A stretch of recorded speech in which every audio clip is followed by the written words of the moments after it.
Olá, boa tarde a todos. Estamos aqui com muita honra apresentando mais um Mulheres na Pandemia, mais um episódio, mas não qualquer episódio, né? Porque hoje é o 10º episódio. Sim. Quem diria quando a gente começou essa aventura aqui, né, Margarete, que a gente ia chegar a 10 semanas praticamente seguidas, só pulamos uma para um merecido descanso, porque a gente já não aguentava mais também de tanto trabalho, de tanta sobrecarga, como praticamente todas as mulheres, né? Durante essa pandemia, estamos sobrecarregadas. Mas, ao mesmo tempo, muito felizes e com muito prazer de ter retomado aqui o nosso programa, que já tem virado assim um clássico das tardes de sábado, dada a qualidade das nossas convidadas e a relevância, né, do tema que a gente tem tratado aqui, tentando fazer essa live a mais democrática possível e representada pelas diversas mulheres que se apresentam na sua multiplicidade aí na nossa sociedade. Então, lembrando que também o Mulheres na Pandemia, sempre esqueço de falar no começo, dessa vez eu vou falar, tem o apoio da Rádio Cultura AM 930 de Curitiba. A gente agradece a Rádio Cultura AM por essa contribuição. Eu queria também aproveitar para agradecer as pessoas que me ajudaram a chegar nessas mulheres que vão conversar com a gente hoje. Bom, a Ana Luísa com certeza que já está aqui, a Helena daqui a pouco eu vou contar para vocês que teve um probleminha, talvez não consiga entrar, mas desde o início do nosso programa, essa rede de mulheres é o que está tornando possível também a própria sustentação desse programa, que é feito sempre de improviso, sempre de uma semana para outra, na correria, no meio de tudo que a gente tem para fazer, com muito desejo, muita vontade de estar aqui com vocês.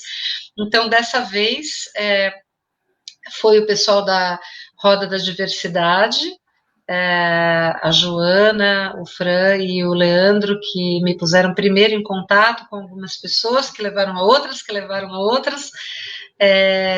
e depois também a Eloene Ferreira, que é uma colega psicanalista do Rio, que acabou também me colocando em contato com a Ana Luísa Ferreira, que nos deu aqui a honra de aceitar o nosso convite.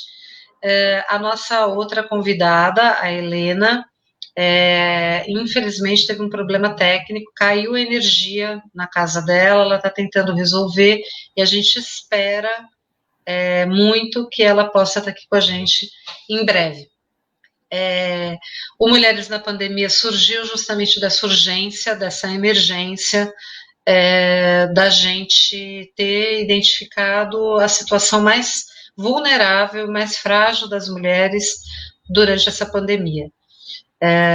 Várias estatísticas mostraram o aumento do feminicídio, o aumento da violência doméstica, o aumento do abuso, a situação das mulheres na linha de frente, que inclusive provavelmente será o nosso próximo episódio, né, Margarete? Se a gente conseguir as nossas convidadas, a gente vai justamente convidar essas mulheres que estão na linha de frente aí da saúde, trabalhando com a pandemia da Covid-19, se expondo suas famílias, mas não recuando frente a esse trabalho. Essa rede de cuidados que a gente vem falando toda semana, lembrando, né, que essa rede de cuidados é sustentada por mulheres, muitas vezes invisível, muitas vezes inaudível, muitas vezes silenciada, e que sustenta a economia, que sustenta o andar da carruagem, e que foi, em grande parte, desmantelada por conta da pandemia e revelou toda essa situação na qual nós vivemos e que faz parte da nossa vida como mulheres, evidentemente que também nos atinge de modos distintos, dependendo do nosso lugar, A gente tem falado muito sobre isso aqui também, né, Margarete? Somos todas mulheres, mas há mulheres negras, há mulheres em situações mais vulneráveis, agora as mulheres trans, que também é uma situação bastante singular nesse contexto. E essa foi a razão, então, que nos motivou a criar esse programa. Desde então, a gente pôde contar com pessoas incríveis que passaram por aqui. Semana passada, as mulheres indígenas realmente foi algo muito especial, que nos tocou de uma maneira muito sensível, emocionou a todos e todas. E hoje a gente tem esse privilégio de poder tocar nessa questão que muitas vezes é deixada de lado, que é a questão das mulheres trans. Então, seja muito bem-vinda, Ana Luísa, espero que a Helena em breve possa estar aqui com a gente, senão, com certeza, a gente vai ter muito a conversar com você. Esperamos também a participação dos nossos seguidores, das pessoas que estão nos acompanhando, lembrando que a live depois também fica disponibilizada no canal do YouTube, para quem não puder estar presente agora, poder seguir depois. Margarete, a palavra é sua. Boa tarde a todas, a todos, a todes. É uma grande honra mais uma vez estar aqui nessa tarde de sábado com vocês.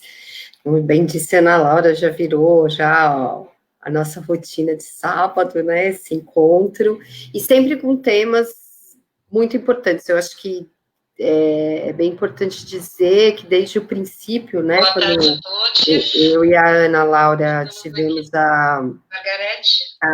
o encontro, né, e o desejo de tornar esse projeto real, nós pensamos em ouvir mulheres, mas mulheres de todas as perspectivas que nós pudéssemos conseguir, né, até para nos dar conta do nosso próprio privilégio, do nosso próprio espaço de privilégio que a gente ocupa nessa sociedade.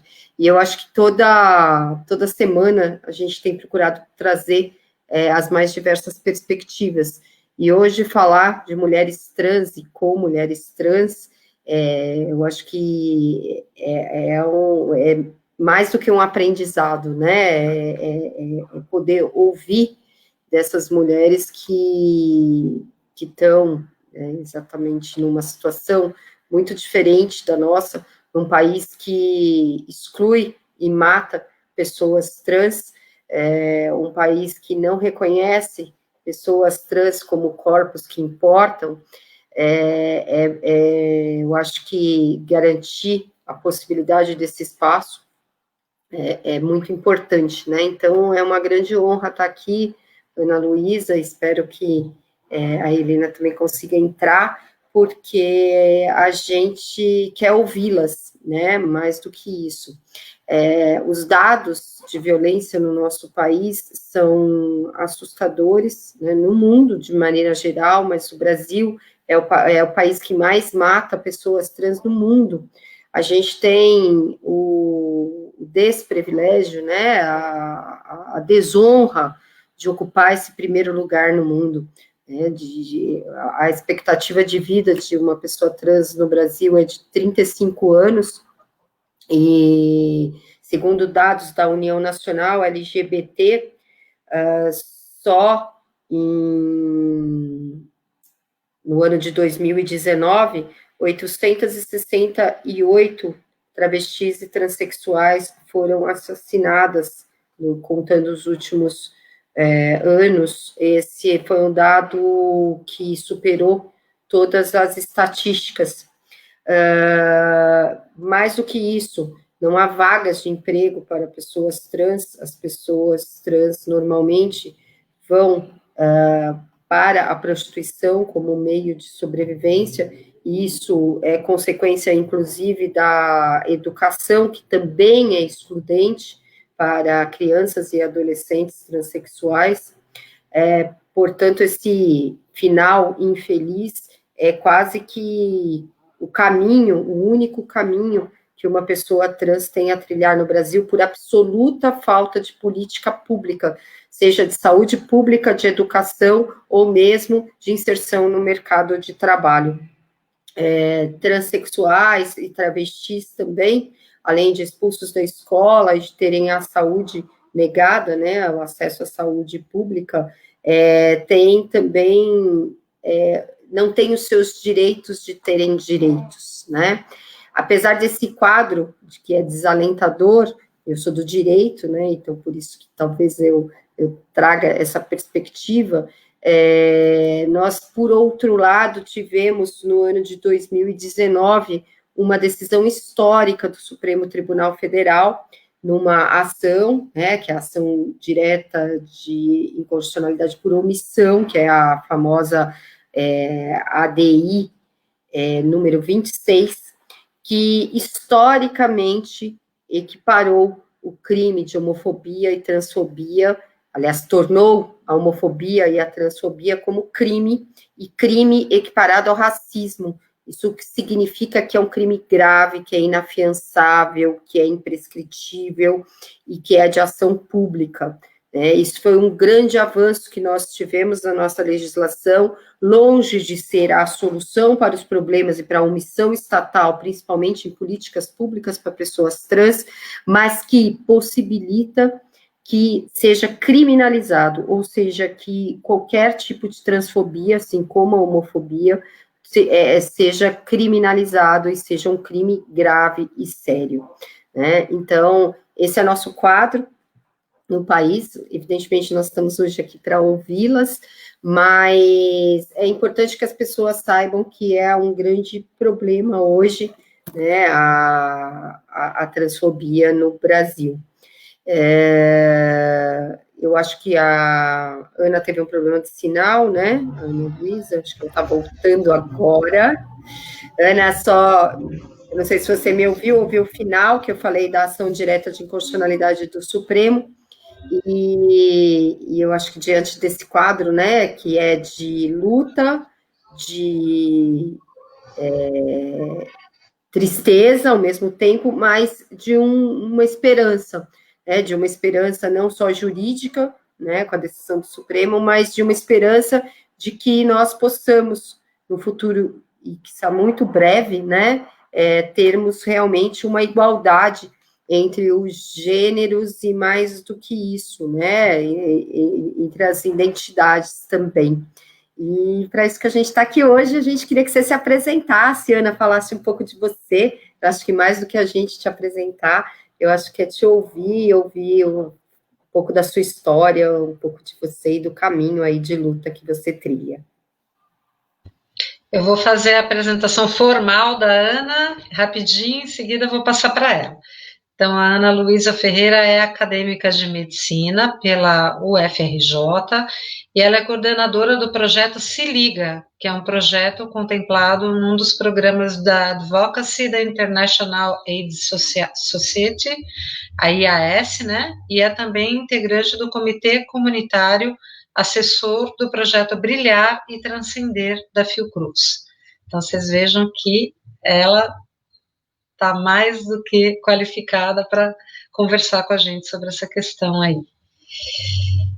E aí, Ana, por favor, a palavra é sua. Olá, Ana, olá, Margarete, olá a todos vocês que estão aí do outro lado também participando dessa live. Primeiramente, eu gostaria de agradecer o convite. Em segundo lugar, gostaria de pedir desculpas, porque eu estou num local onde está rolando um som lá fora, e aí acho que pode, talvez, na minha fala, vocês ouvirem um sonzinho aí, né? E de vez em quando a luz aqui, ela apaga também, viu? Então, não se desesperem, é normal.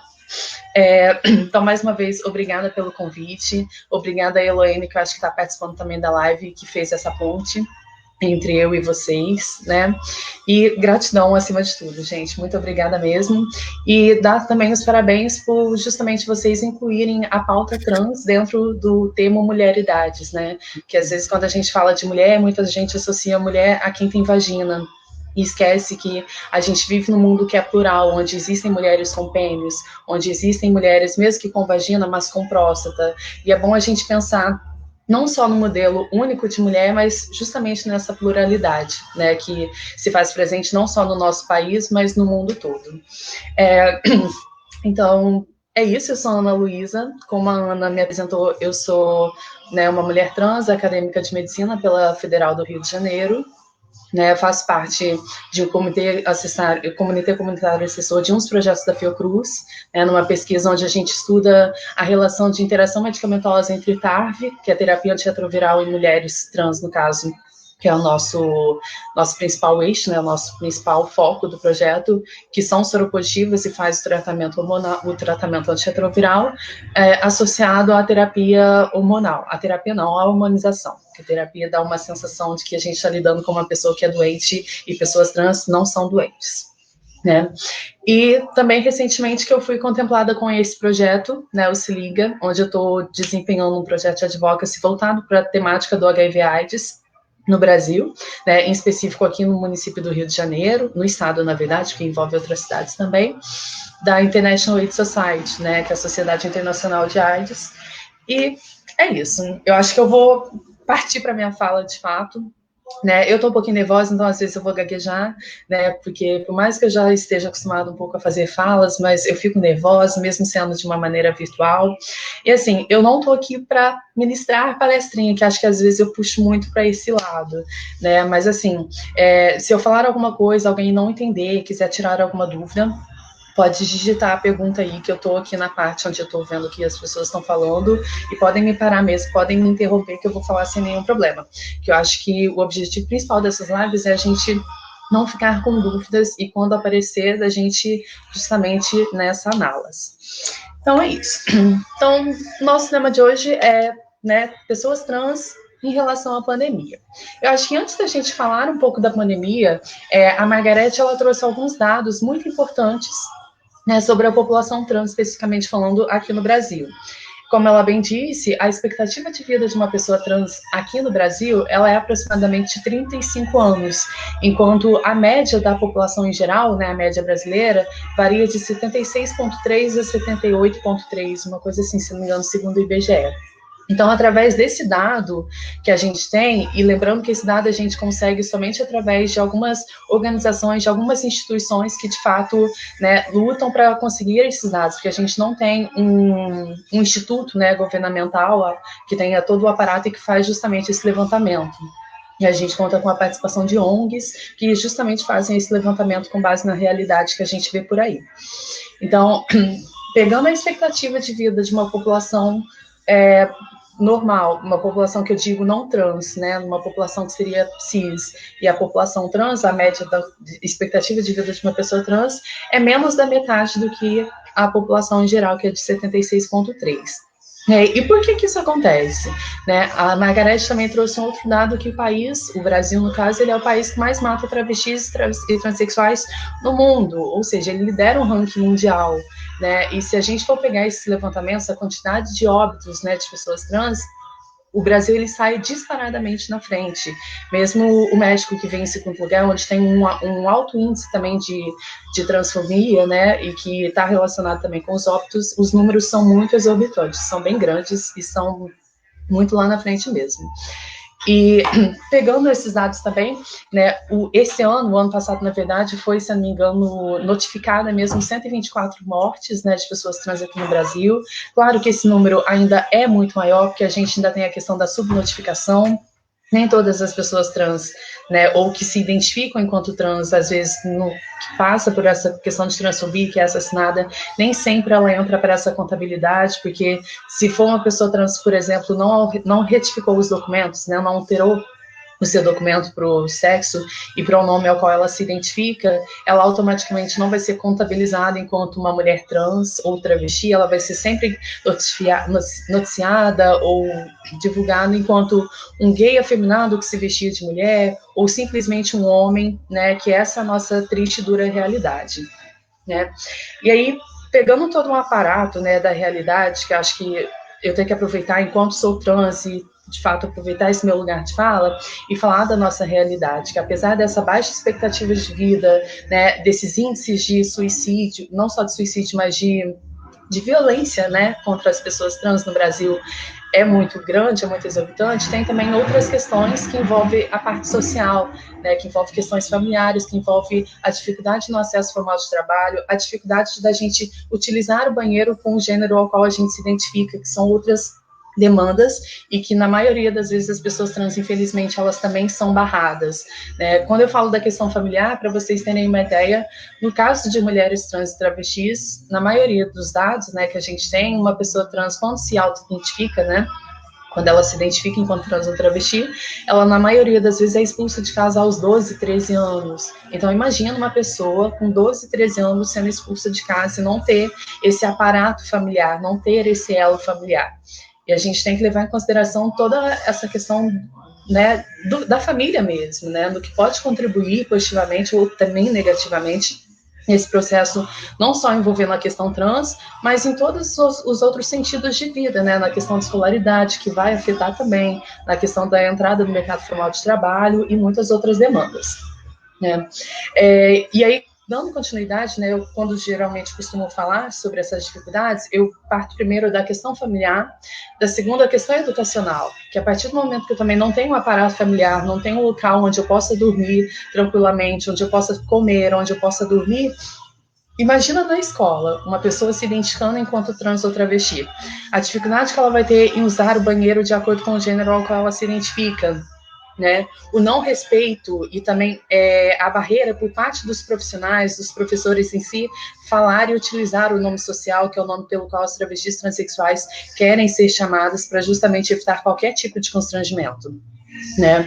Então, a partir do momento que ela passa por essas violações, na maioria das vezes, né, sem contar a questão do bullying também, as pessoas trans, elas passam pelo processo de evasão escolar. Então, se a gente hoje pegar um levantamento de dados falando sobre o processo educacional, a gente vê que muitas mulheres trans travestis, elas ainda são analfabetas, e se a gente ainda correlaciona com as questões de raça, cor, né, a gente vê que a maioria dessas pessoas trans que são analfabetas, elas, na maioria delas, ainda são negras. Então, a gente tem que levar também em consideração esse fator interseccional, né, e ver qual população, de fato, é mais, como eu posso dizer, atacada, digamos assim, né, que ela sofre ainda mais em meio a tudo isso que acontece. E a partir do momento que eu não tenho um elo familiar, não tenho com quem contar na maioria das vezes, eu passo para esse processo de evasão escolar, a gente parte para a questão do mercado formal de trabalho. O mercado formal de trabalho hoje, a gente sabe que até para se inserir, não menosprezando quem seja, mas as pessoas geralmente passam por um processo seletivo, não é simplesmente chegar lá e se candidatar para a vaga. E quando a gente fala de pessoas trans, as empresas, elas automaticamente levam em consideração a todo o estigma, todas aquelas questões que falou trans, falou travesti, o que as pessoas pensam são, na maioria das vezes, coisas muito negativas. Associam diretamente a questão de prostituição, a questão de escândalo, né, a questão de que é aquela pessoa que não obteve uma boa capacitação educacional e que ela automaticamente, ao invés de trazer coisas positivas para a empresa, vai trazer coisas negativas. Isso é o que eu estou falando, mas assim, eu não posso falar de uma forma generalizada, até porque tem muitas empresas hoje que estão, de fato, trabalhando a chamada inclusão e colocando, sim, pessoas trans dentro do mercado formal de trabalho, colocando, sim, as pessoas trans para ocupar um espaço que, de fato, é dela de direito.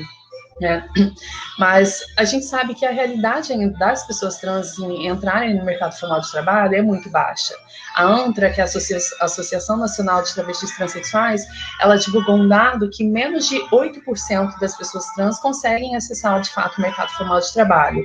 E muitas das vezes, quando acessa, a gente pensa, é uma empresa inclusiva, vai aceitar a questão do nome social, vai respeitar a sua identidade de gênero e também a sua orientação sexual. Muitas das vezes não, né? Eu conheço amigas que já trabalharam em algumas empresas, mas que, por exemplo, no crachá, por exemplo, não tinha a questão do nome social, era o nome de registro civil, né? Antes de ter retificado a questão da documentação. Então, imagina você vendo uma mulher e olhando o crachá ter um nome que não condiz com aquela realidade que você está vendo. Né? Ou às vezes você não poder usar o banheiro porque as outras mulheres acham que por você ser uma mulher com pênis, você está ali simplesmente para espionar, para talvez até mesmo dar em cima de uma outra mulher. Gente, eu estou falando isso, mas é uma realidade, né? E que a gente tem que, de fato, conhecer essa realidade. né? Então, assim, tem todas essas questões. E aí não é à toa que quando a gente faz um outro levantamento de dados que a Nantra também divulgou, é que mais de 90% da população trans, no caso mulheres trans e travestis, vivem de prostituição. Mas se a gente for fazer uma pergunta para as pessoas trans que vivem de prostituição, elas na maioria das vezes vão dizer que estão lá por necessidade e não porque querem. Devido a essa dificuldade, né, todas essas barreiras que tem ao acessar o mercado formal de trabalhos, elas acabam partindo para a prostituição mesmo, justamente por falta de oportunidades. E aí, levando um pouco em consideração essa questão da pandemia em si, né, porque a maioria de algumas medidas estatais, né, que a gente teve foi a questão do isolamento. Então, as ruas estão mais vazias, né, mas as pessoas trans que dependem disso para justamente terem o seu sustento, para pagarem seus aluguéis, para terem o que de fato comer, né, estão sofrendo cada vez mais, a cada dia que passa, justamente com essas medidas estatais que foram tomadas, né, justamente para tentar reduzir os casos da Covid. Eu vou falar um pouco mais à frente, mas ainda falando sobre população trans e alguns dados sobre essas, né, é que é na prostituição onde ela vai estar, às vezes, mais suscetível a algumas vulnerabilidades, além das que ela já enfrenta no seu dia a dia. Né? E por que eu estou falando isso? Porque é a prostituição onde uma coisa que eu costumo dizer que é muito importante é a construção do corpo. Né? Uma mulher trans, ela quer ter aquela feminilidade, né, que a sociedade cis heteronormativa cobra, né, do que se diz feminino. Então, as mulheres trans também têm essa questão da busca pelo corpo ideal. E o que seria essa busca pelo corpo ideal e como ter o corpo ideal também, e de que, uma certa forma, vá atrair clientes, né, no caso, para quem sobrevive, vive de prostituição, né, ter um aumento de clientes ou o que seja. Então, as mulheres trans, elas também vão recorrer a métodos, né, que, na maioria das vezes, financeiramente falando, são mais baratos e que vão trazer resultados de uma forma imediata. Então, um dos pontos que eu levanto é a questão do uso de silicone industrial, que faz parte não só das pessoas trans, mas de todo o universo, incluindo pessoas cis, né, que pessoas cis são aquelas que não são trans, que estão fazendo uso justamente para ter esse corpo perfeito, para ter esse corpo ideal. Só que, assim, mal sabe as pessoas dos malefícios que isso pode acarretar na vida, não só de imediato, mas também a longo prazo.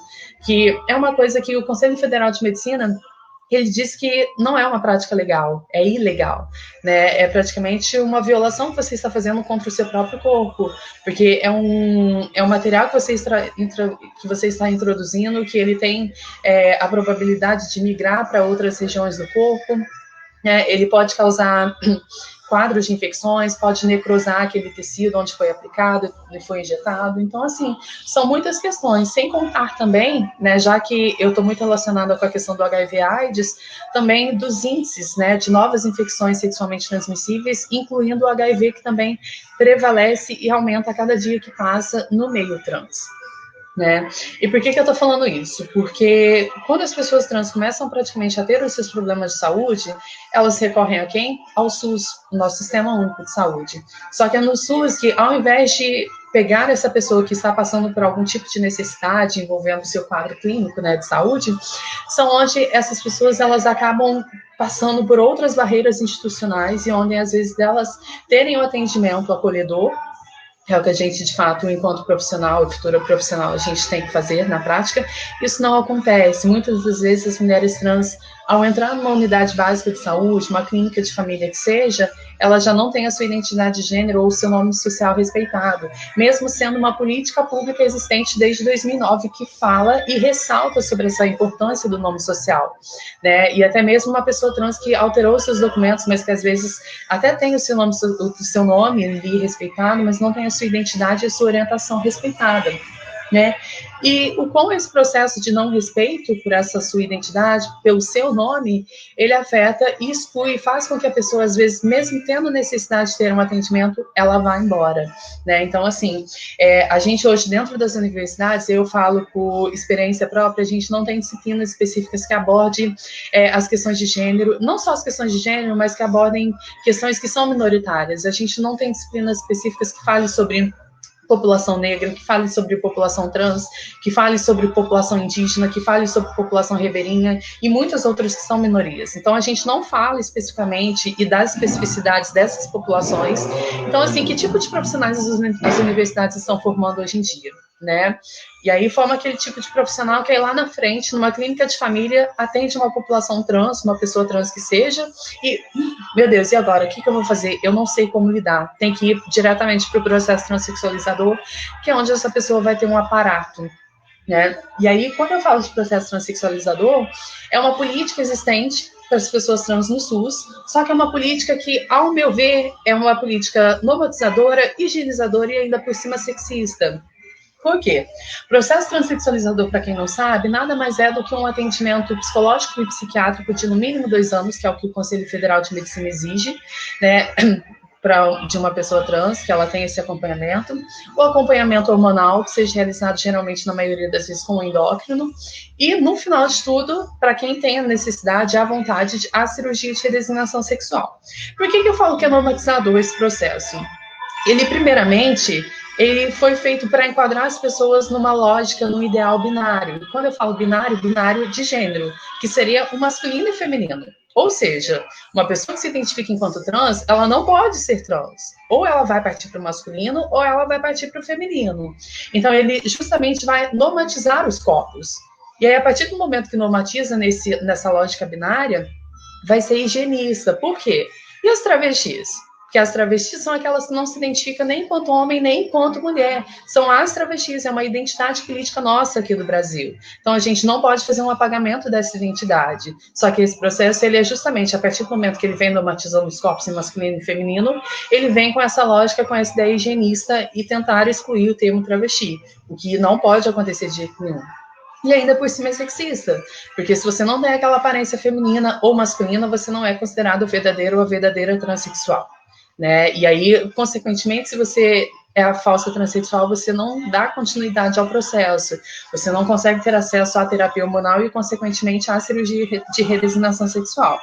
E quando eu falo desse processo também, eu acho que é importante ressaltar que a gente tem que passar por um profissional que vai ver de fato quem eu sou, se eu sou trans ou não. Então, uma pessoa trans, ela não tem o seu direito de autonomia em dizer de fato o que ela é, o que ela quer, com quem ela quer se relacionar.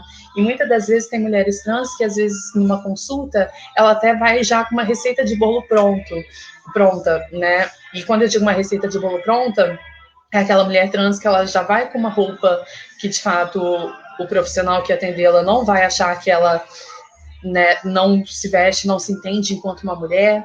Ela vai dizer que tem um relacionamento somente com homens e nem sempre ela se relaciona com homem. Uma mulher trans, ela pode ser bissexual, ela pode ser lésbica, ela pode ser pansexual, ela pode ser o que ela quiser, porque é um direito dela essa questão da orientação sexual. Mas, geralmente, para aquele profissional, se ela se identifica enquanto uma mulher, ela automaticamente tem que se relacionar com um homem, né? E ainda por cima, às vezes ela não quer fazer a cirurgia de redesignação sexual, mas ali, para ter um acesso à terapia hormonal, por exemplo, ela tem que jurar de pé juntos que quer fazer a cirurgia de redesignação sexual.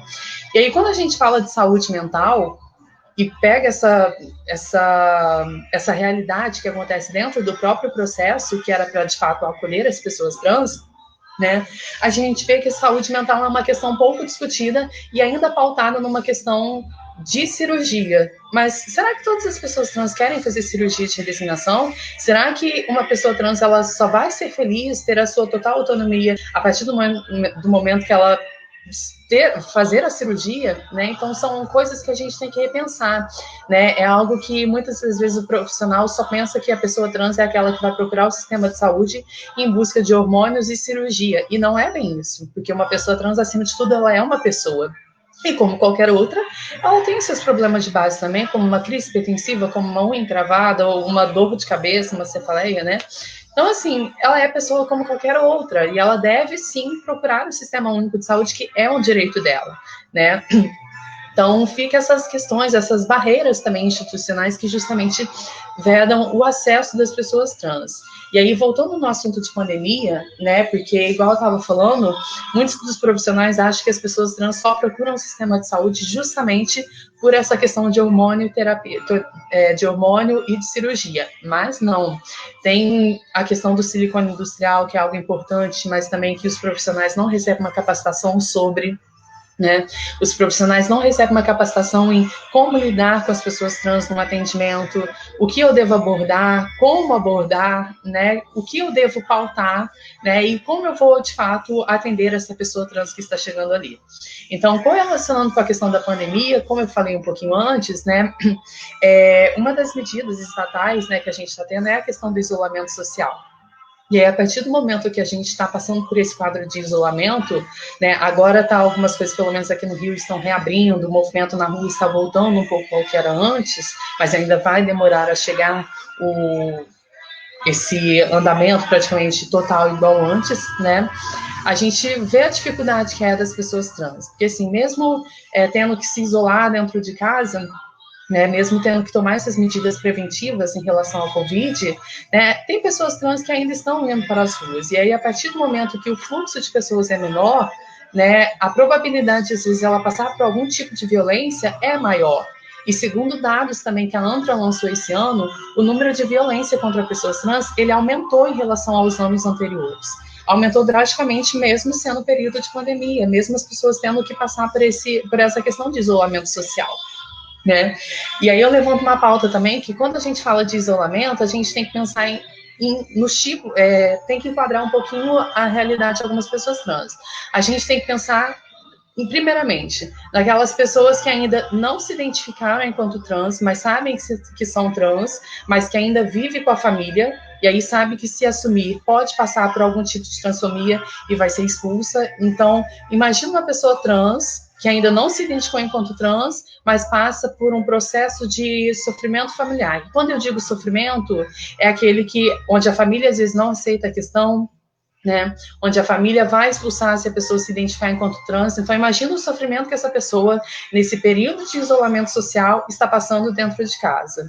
A gente tem que pensar no segundo ponto, que são aquelas pessoas que já se identificaram enquanto trans, mas que não residem com esses familiares, né? Que não têm esse apoio, mas que precisam de alguma questão de sobrevivência, como é, por exemplo, a questão da prostituição, né? Como elas estão lidando hoje com essa questão? Como elas estão, como eu posso dizer, tendo alguma fonte de renda? A gente está vendo por aí algumas medidas, né, que o governo está tomando sobre auxílio emergencial, por exemplo, mas será que todas as pessoas trans estão conseguindo ter acesso a esse auxílio? Porque, se eu não me engano, me corrijam alguém aí se estiver errada, né, se eu não me engano, somente 2 pessoas por residência podem ter acesso ao auxílio. E hoje, na maioria das vezes, muitas pessoas trans que às vezes foram expulsas de casas, elas vivem em coletivos, né, onde tem 20, 30 ou até menos ou mais pessoas dentro de um mesmo espaço. Então, se só 2 pessoas naquele mesmo espaço podem receber um auxílio, como ficam as demais, né? Então, é uma outra questão a se pensar. E terceiro também, né, é que a gente volta a falar da questão da violência em relação à população trans, né, por mais aquelas que, tipo assim, não estejam indo para as ruas, né, e que estejam trabalhando dentro de casa, envolve também a questão dos riscos dela receber alguém dentro da sua própria casa, né, não só o risco da questão da violência, mas também no processo de transmissão, né, de Covid. A gente não pode falar essa questão de contaminação, porque tem uma questão aí que, quando eu falo de contaminação, estou me referindo a coisas. O processo seria praticamente de infecção, né? Então, os riscos também, eles aumentam, né? Alguém recebendo alguma espécie de cliente. Mas, e aí, sendo sinceramente, falando abertamente sobre essa questão de rentabilidade, o que as pessoas trans estão fazendo para justamente ter uma rentabilidade para pagar o seu aluguel, para ter o que comer e coisas mais que sejam do seu, né, que seja, no caso, que ela esteja de fato necessitada, precisando. E aí, quando a gente fala sobre essas medidas de auxílio emergencial, por exemplo, será que todas as pessoas trans estão conseguindo ter acesso? Porque, por exemplo, se uma pessoa trans, ela às vezes não fez a sua retificação de documentos, e aí eu digo porque eu já passei por experiências do tipo, eu fiz, por exemplo, a solicitação do nome social na Receita Federal. Então, em alguns dos documentos vão constar 2 nomes. E para algumas instituições, ter 2 nomes no documento, para quem ainda não entende a política de nome social, para quem ainda não entende a pauta trans, pode considerar questões de falsidade ideológica, né? Então, eu vi muitas meninas trans que estavam sendo embarreiradas quando solicitaram e realizaram um cadastro para tentar o auxílio emergencial, por exemplo, que estava, tipo, não estava conseguindo, né? Sempre dava alguma divergência de dados, justamente envolvendo essa questão do nome social, e aí, às vezes, teve umas que até pensam, nossa, será que está achando que eu não sou eu? Né, justamente por essas questões de ambiguidade de nome, né, e essas demandas. Então, assim, o que o governo, de fato, está fazendo para amparar essa população? E, assim, quando eu trago essas demandas, eu quero dizer que não foi a pandemia que acarretou, né, essa dificuldade, essas especificidades da população trans, né? Acho que é importante a gente saber e entender que essas especificidades, essas questões, elas já vinham desde lá de trás. Só que nesse momento, nesse cenário, né, de pandemia que a gente está vivendo, essas questões, essas demandas, elas foram meio que intensificadas, né? E aí aquelas pessoas que já estavam à margem da sociedade, que já estava passando por um processo de vulnerabilidade social, ela tem esses processos justamente mais aprofundados, mais aflorados, né? Então, uma pessoa que ela já sofria antes por alguma questão, por exemplo, de ser trans e se prostituir, ela agora vai aumentar ainda mais esse sofrimento justamente por conta dessa pandemia, né? Então, acho que isso é importante ressaltar e sempre pegar no modelo interseccional, porque uma mulher trans branca, por exemplo, ela não vai sofrer da mesma forma que uma mulher trans negra e com algum tipo de deficiência que mora na favela, na periferia que seja. As vulnerabilidades, elas serão diferenciadas. Então, acho que é muito importante a gente ressaltar essa questão, né? E aí, eu falei sobre a questão da dificuldade do acesso, falei sobre a questão da pandemia, como ela dificulta um pouco, principalmente para as mulheres trans, que mais de 90% da população vive da prostituição, né? Falei um pouco dessas dificuldades, mas mais importante e a saúde mental? Porque a gente, às vezes, pensa somente no corpo físico ali naquele momento, na questão de rentabilidade em si, mas e a saúde mental dessa pessoa? Porque quando eu falo medidas de isolamento social, vem a questão do não contato com outras pessoas. E quando eu digo não contato, o contato físico, o abraço em si. O quão isso é importante também. E nessa questão de pandemia, a gente não podendo dar o abraço, né? Não poder entrar em contato com as outras pessoas, o quão afetado uma pessoa trans que já passa por todas essas questões de vulnerabilidade, com mais ela está sofrendo. E o que os serviços de saúde estão fazendo para justamente tentar minimizar esses quadros, né? Minimizar essas questões que envolvem a saúde mental. Hoje tem muitas pessoas trans que estão passando por questões de processos de adoecimento mental e estão sim se suicidando. Mas é a pandemia? Né? Não, a gente não pode causar a pandemia, mas essa pandemia ela intensifica as questões que já vêm acerca da população trans, né? Uma população trans passando por todos esses tipos de transfobia que ela passa, né, tipo, desde lá de casa, as barreiras no processo educacional, as barreiras no sistema único de saúde, ou no processo, até mesmo na rede privada, a dificuldade de entrar no mercado formal de trabalho, a dificuldade das pessoas entenderem, de fato, quem ela é, né, dela ter essa autonomia, de fato, o quão isso atrapalha no processo de saúde e doença e causa, sim, o adoecimento. Eu queria até ressaltar uma pesquisa que teve uma vez, né, falando sobre suicídio em mulheres trans. Porque muita gente acha que as mulheres trans cometem suicídio por não conseguirem realizar a cirurgia de redesignação sexual. E será que todas as pessoas trans querem fazer cirurgia? Não, não querem, né? Eu acho que é importante dizer que tem mulheres trans que se sentem bem com o corpo com o qual elas têm, elas não querem passar por um procedimento cirúrgico, e é um direito delas. Né? Mas aí muita gente associa. E tem gente que associa também a questão do suicídio pós-operatório, né? Tem gente que acha que ela fez, se arrependeu, não gostou e se suicidou. Não, os índices de suicídio pós-operatório, eles são muito próximos de zero. E geralmente não estão relacionados com a questão da cirurgia, porque uma pessoa que faz a cirurgia, ela praticamente alcançou a sua total, como eu posso dizer, ela de fato conseguiu alcançar aquilo que ela queria, né? Ela praticamente ligou a sua mente ao seu genital, praticamente. Então, os índices de suicídio pós-operatório, eles, se aconteceu, não foi justamente por essa questão da cirurgia em si, né? Então, é importante a gente falar que, em relação a essa pesquisa, ela justamente afirmava que os índices de suicídio, ele aumentava quando uma pessoa, por exemplo, não respeitava não só a questão do nome, mas também o uso de pronomes, faziam uso de pronomes inadequados. Por exemplo, eu estou falando com uma mulher trans, mas eu me dirigi a essa pessoa sempre no masculino, dele e ele, tendo uma figura feminina ali na frente. Gente, um pronome, um ele, um dele, o quão isso pode influenciar negativamente nesse processo de saúde e doença e pode sim fazer com que uma pessoa trans suicide.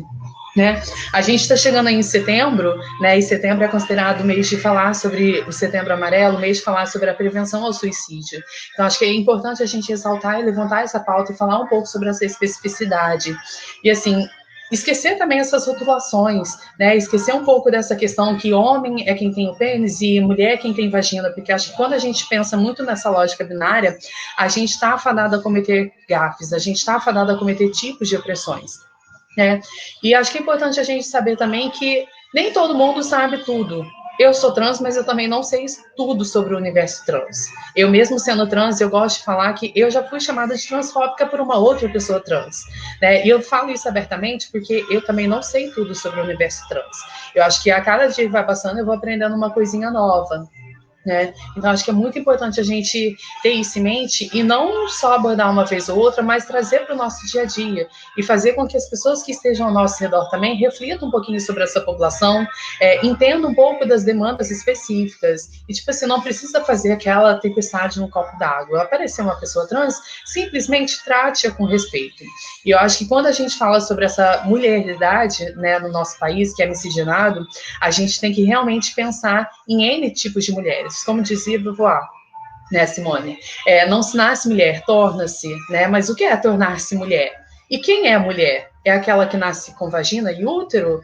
Ou ela não pode simplesmente ser uma mulher com pênis? Ela não pode nascer e simplesmente ir construindo o seu corpo de acordo com o passar do tempo e de acordo com o que ela quer.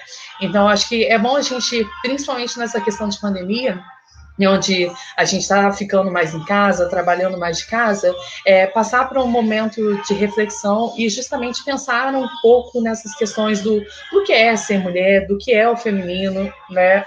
E como a gente julga isso, né? Quais são os nossos pré e preconceitos em si em relação a essa pauta, né? E falar um pouquinho mais abertamente sobre as mulheridades, né? Porque a gente vive num país plural.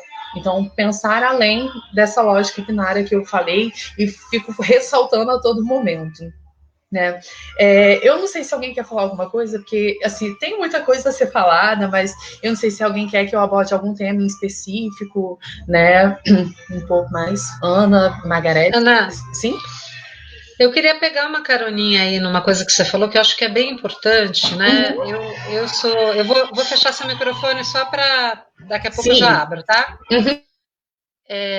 Eu acho que você, primeiro queria te agradecer, eu acho que você realmente assim conseguiu condensar, né? E falar coisas muito importantes. Acho que seria legal a gente até abrir um pouco, né? Porque acho que você tocou em muitos pontos e são pontos realmente essenciais. A partir do meu lugar de psicanalista, eu queria destacar algo que você colocou, que eu acho que é bem importante, que é essa questão do estigma do transtorno, né?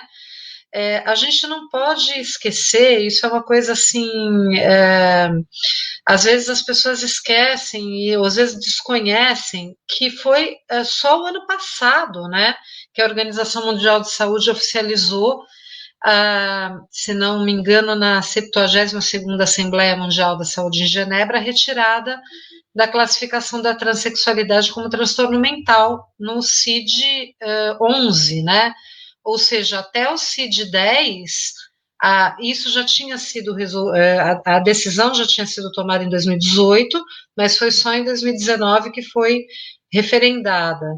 Isso é uma coisa muito séria. A gente precisa lembrar que, em termos de Organização Mundial de Saúde, até poucos anos atrás, a transexualidade era considerada um transtorno mental, né? Isso para não falar quando ela vinha acompanhada do sufixo ismo, né? Sexualismo, que, na verdade, traz consigo todo o histórico de patologização das diferenças, que é uma coisa que, obviamente, não ocorre apenas em relação à questão das diferenças sexuais, mas também uma série de outros comportamentos considerados desviantes que são patologizados e tratados como doença e todas as consequências que isso tem. Hoje mesmo eu estava de manhã participando de um debate sobre a questão do feminino e da escrita, e alguém lembrou o caso clássico da Camille Claudel, que ficou 30 anos e morreu, não é, num asilo, num hospício, não é, sendo taxada como louca, implorando para ser tirada, né, de lá e morreu lá, né. Então, isso é uma coisa muito grave, eu acho que isso que você trouxe é uma coisa muito importante, essa questão da despatologização, mas o quanto, de alguma maneira, é muito paradoxal, porque se por um lado foi uma conquista histórica do SUS, e uma reivindicação, não é? Que as cirurgias de redesignação genital pudesse ser feita no SUS, quer dizer, isso era de alguma maneira, uma reivindicação, e é importante que o SUS, de alguma forma, tenha podido contemplar essas cirurgias enquanto um direito, né, das pessoas que decidem pela redesignação, mas, ao mesmo tempo, o quanto o discurso se apropria disso, e isso vira uma norma. Então, achei muito importante o que você falou, e foi uma coisa muito discutida na tese justamente da Eloene, né, que foi a ponte que fez com que a gente conseguisse te conhecer e te convidar. A Eloene, que trabalha lá no Pedro Ernesto, aí no Rio, justamente participando, inclusive, das entrevistas, mas, evidentemente, como psicanalista, com uma abordagem não normativa, né, mas o quanto ela recolheu no trabalho dela, inclusive, depoimentos, né, de muitas pessoas ali, que diziam claramente, se eu fosse respeitada, se eu pudesse andar na rua, né, eu não faria a cirurgia. Então, é curioso como a cirurgia, que poderia ser uma escolha, e é algo que para nós psicanalistas, inclusive, é alguma coisa muito curiosa, porque a gente bate muito nessa tecla, pelo menos nós, psicanalistas de orientação lacaniana, né, de que a anatomia não é o destino, ou seja, de que, aliás, isso é uma outra questão também para a gente conversar um pouco, né, que a anatomia, as pessoas acham que a anatomia é uma coisa da natureza, né, que a natureza tem dois sexos, né, isso não tem nada de natureza, isso é um discurso científico. O discurso da ciência, se a gente vai pesquisar, o discurso da anatomia, o discurso dos mapas anatômicos, é um discurso próprio da modernidade, é um olhar sobre o corpo, é um recorte sobre o corpo, é o discurso da ciência recortando o corpo humano e classificando a partir de alguns parâmetros citológicos, fisiológicos, funcionais, enfim, não vem ao caso aqui a aula de anatomia, mas é curioso como isso é normalizado e normatizado, e o binarismo vira algo natural. Deus criou o homem e a mulher, quer dizer, isso é um discurso, né? A gente sabe que existem sociedades não binárias, existem culturas não binárias, e mesmo do ponto de vista biológico, hoje se sabe que a multiplicidade de combinatórias, de hormônios, de genes, que dá não existe, vamos dizer, uma genitália feminina, entre o que seria uma genitália feminina, vamos dizer assim, padrão, e uma genitália masculina padrão, tem um espectro aí que é praticamente infinito, e que se você combina isso com as questões hormonais, com as questões, enfim, sociais e etc., você tem uma gama que chega quase vamos dizer, por uma outra via, a uma conclusão muito próxima ao que a gente escuta no divã, né, a nossa prática como psicanalista cotidiana, que é que cada um é um. Na verdade, cada um vai ter a sua sexualidade. Não existe uma sexualidade, né, não dá para universalizar. Mas é interessante como o discurso da ciência, o discurso médico, o discurso da saúde pública, de alguma maneira, ele mas alguma coisa que foi uma conquista, de alguma maneira vira, de novo, né, um discurso que tende, né, a virar um imperativo, né, e achei muito importante, portanto, isso que você falou de quase que uma forçagem para que, então, o sujeito tem que escolher se ele é homem ou mulher, né, nessa questão aí dessa máxima também, né, que se construiu, de que o transexual ou a transexual é aquela pessoa que nasceu no corpo errado, né? Que eu costumo. Que corpo errado é esse? Quer dizer, essa coisa que inverte a máxima freudiana, né? Em algum momento Freud achava que a anatomia que tinha consequências psíquicas da diferença anatômica, né? E é engraçado que é uma inversão, né? Como se fossem as consequências anatômicas da diferença psíquica, né? Não, eu nasci mulher, agora eu quero ter um corpo, né? E é compreensível, quer dizer, dentro desse contexto, a gente entende o apelo, né, para um corpo que seja um corpo normal, né? Mas o quanto é importante você ter deixado claro de que o corpo de cada um é o corpo de cada um, né? Não sei se a Margarete quer falar um pouco aí antes. Eu só vou complementar, até porque eu já vou justificar, já falei com a Ana Luz antes da gente começar, mas já vou justificar para quem está nos assistindo que eu vou precisar sair um pouco mais cedo, porque eu tenho um compromisso emendando essa live. Então, eu vou aproveitar e complementar, se a Ana me permite, as duas Anas, hoje nós estamos com duas Anas aqui, se as Anas me permitem, só porque realmente 17h15 eu estarei saindo, e aí eu quero deixar a Ana Luísa mais à vontade para responder, independentemente da minha saída ou não, tá, Ana? Eu tenho uma pergunta aqui no chat, e que vai um pouco ao encontro do que eu também já tinha uma séria dúvida, e complementando o que a Ana Laura também coloca, porque a Ana Laura,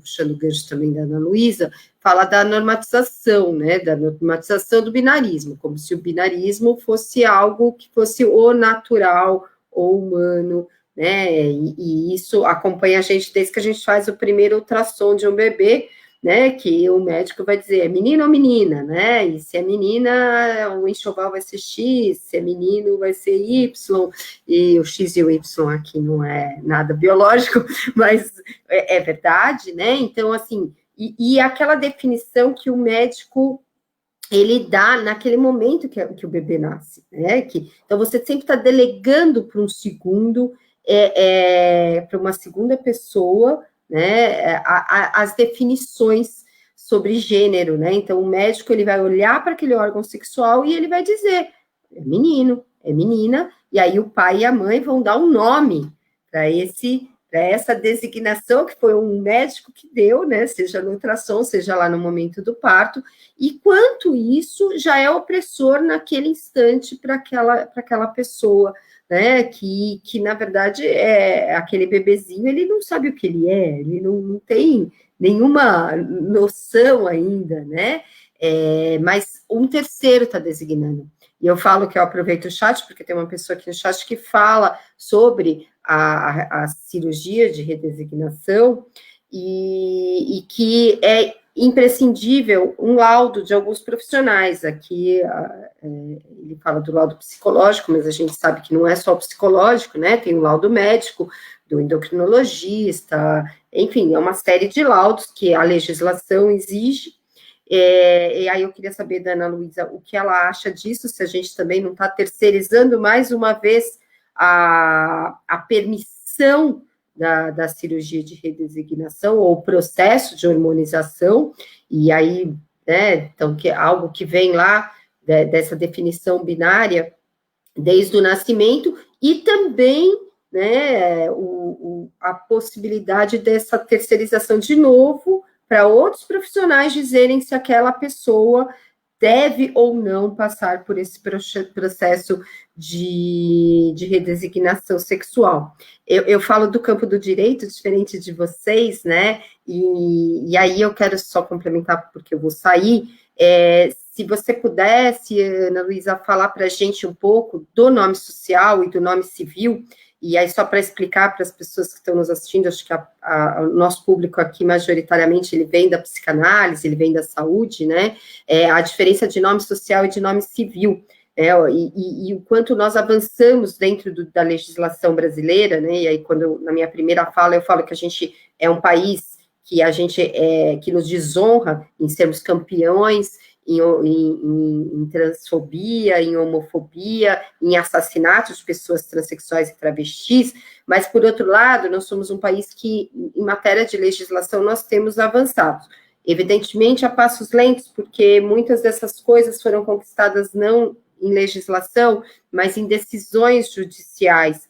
mas essas decisões judiciais só ocorreram porque houve uma pressão política da população LGBTQI+, que pressionou os tribunais e o Supremo Tribunal Federal a tomarem atitudes substituindo o legislador, porque os nossos legisladores simplesmente pararam no tempo em criar leis que pudessem criar direitos para pessoas LGBTQI+, e principalmente para pessoas trans. Eu acho que o recorte que você faz, Ana Luísa, é perfeito, quando você diz que as pessoas trans nesse mundo são corpos que não estão importando, mas que se a gente fizer um recorte racial, aí a gente vai ter isso muito mais tragicamente, né, trazido em matéria de números, de violência, de mercado de trabalho e de tudo mais, de acesso a mecanismos de saúde pública e tudo mais, mas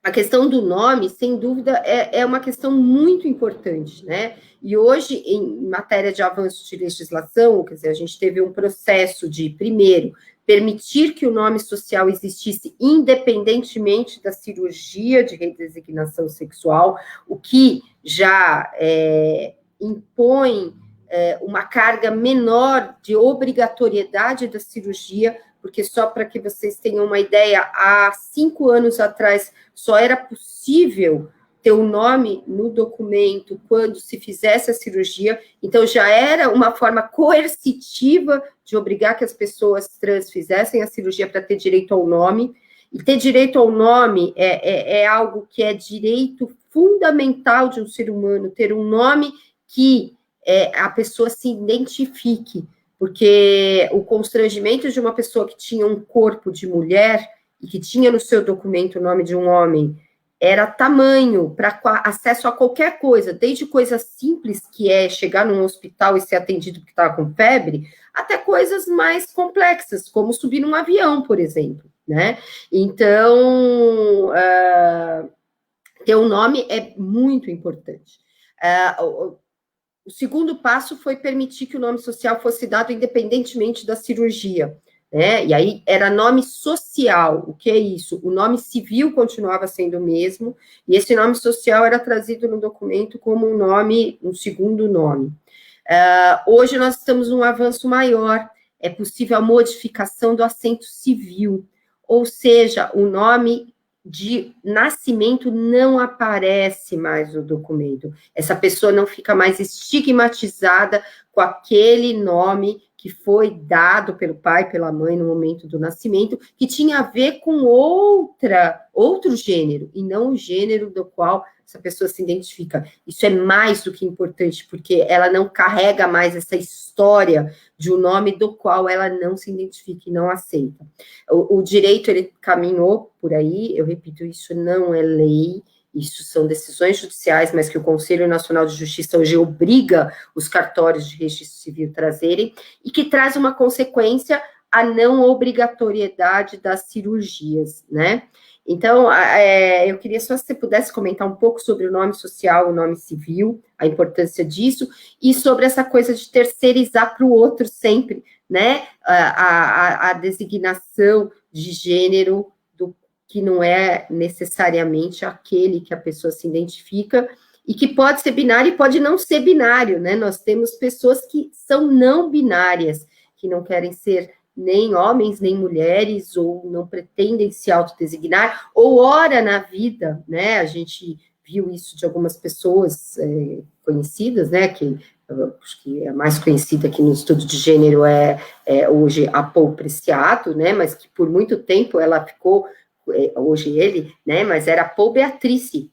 Ela nasceu Beatrice, passou a ser Paul hoje, mas por muito tempo ela fez questão, ou ele hoje, né, hoje o Paul, de não ser binário, né,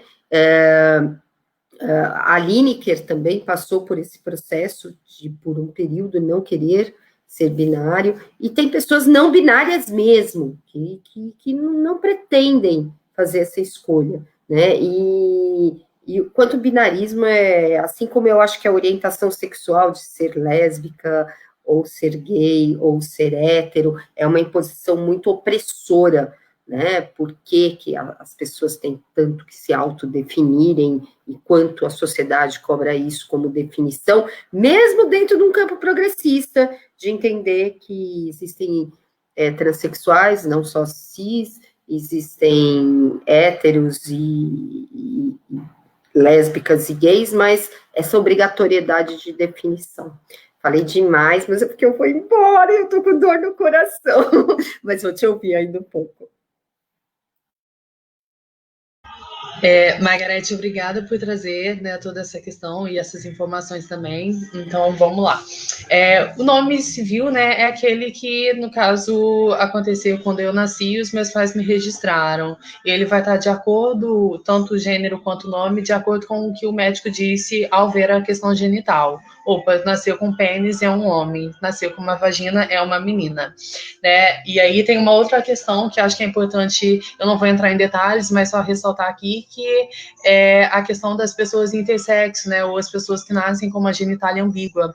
O processo também de normatização daquele corpo em si, né, de uma criança que acabou de nascer e está com essa questão da genitália ambígua, e esse corpo para enquadrar justamente nesse ou masculino ou feminino, é importante também ressaltar, mas eu não vou entrar em detalhes agora.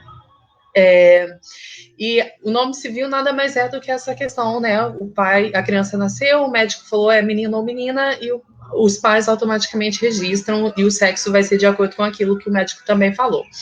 A questão do nome social, né, ele já existe no SUS, né, o Sistema Único de Saúde, desde 2009, então é uma política pública existente para justamente evitar essas questões do constrangimento em si daquela pessoa ao utilizar o sistema. Né?